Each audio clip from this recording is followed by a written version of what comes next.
We begin at Faversham railway station, a place of arrivals and departures. Today it serves commuters and travellers, but in 1916 this station marked the beginning of a very different journey.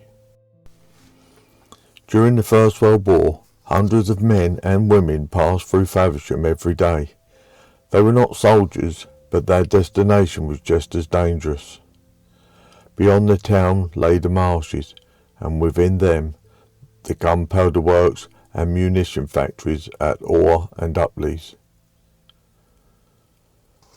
Before any railway existed, the journey from here to the factories was long, exhausting and often miserable. Workers walked for miles across the exposed marshland. In winter the ground flooded, in summer it baked and cracked. Timekeeping was strict. Arriving late could mean dock pay or dismissal, yet the conditions made punctuality almost impossible. Prior to the construction of the railway, all materials required by the Uplees factories were delivered by road or water. Coal, timber and chemicals were transported by horse-drawn carts along poorly maintained marsh roads, or brought in by barge via the Swell and its tidal creeks. Both methods were slow and subject to disruption from weather, flooding and tides, limiting the reliability of supply during a period of sustained wartime demand. There was a road to Uplees, but only in name. In wet weather it became a ribbon of mud and standing water, rutted by carts and almost impassable on foot. In winter it flooded, in summer it broke apart into dust and deep grooves. Horse-drawn coaches were introduced in an attempt to ease the journey, but they proved unreliable.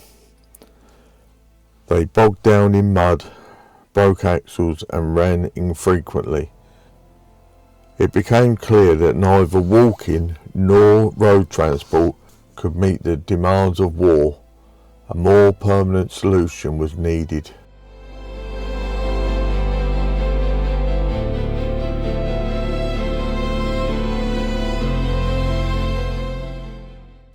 This is Davington, and somewhere close to where we stand once lay the southern terminus of the Davington Light Railway.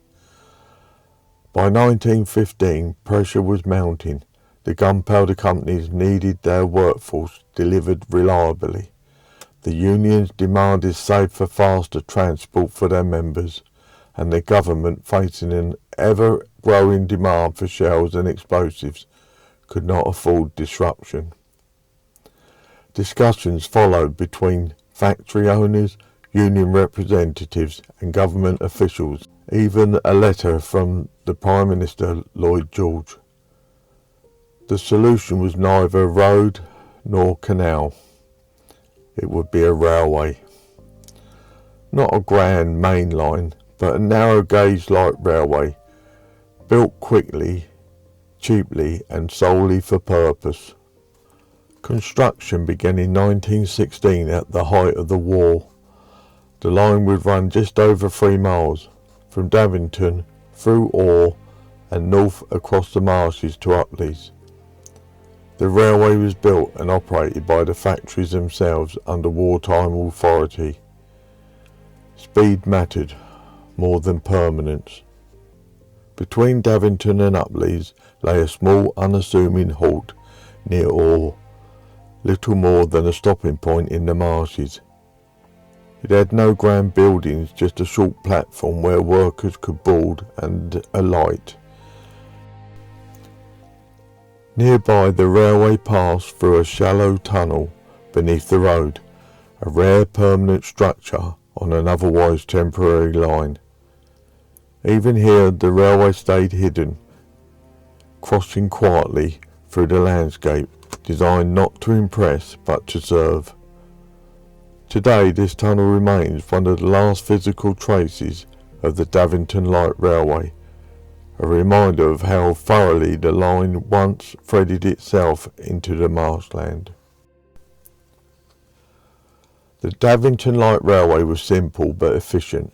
Open-sided carriages carried workers morning and evening, with services timed precisely around factory shifts, early starts, long days and late returns. Some accounts suggest men and women travelled separately, reflecting the social customs of the time. There was little comfort, just wooden benches, canvas curtains and steam. Alongside passenger services, the railway operated as a controlled freight line. Materials were moved in a regulated manner, with trains running at low speeds and loads kept deliberately light. The railway carried more than people. Coal, timber, chemicals and explosives all moved along the line to and from the factories at Uplees. 3 steam locomotives worked the line. All were built in 1916 by Manning Wardle of Leeds. Small, powerful 060 saddle tanks designed for hard industrial work.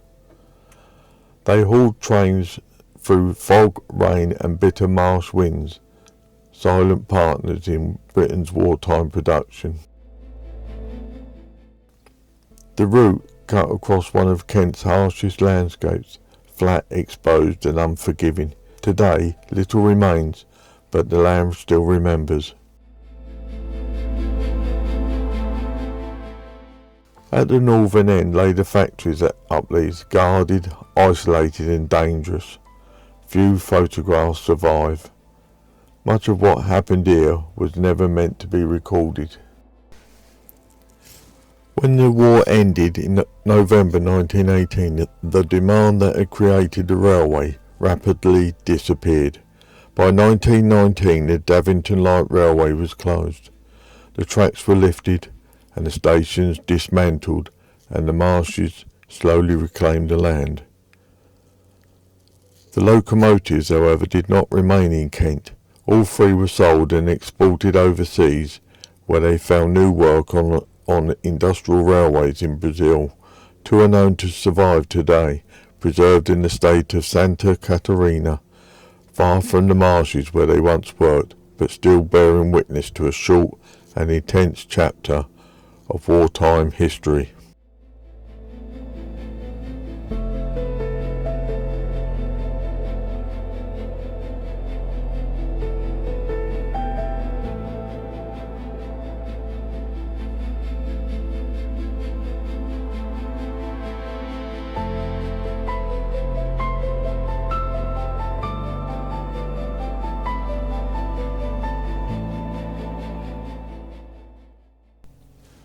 The Davington Light Railway was never meant to last.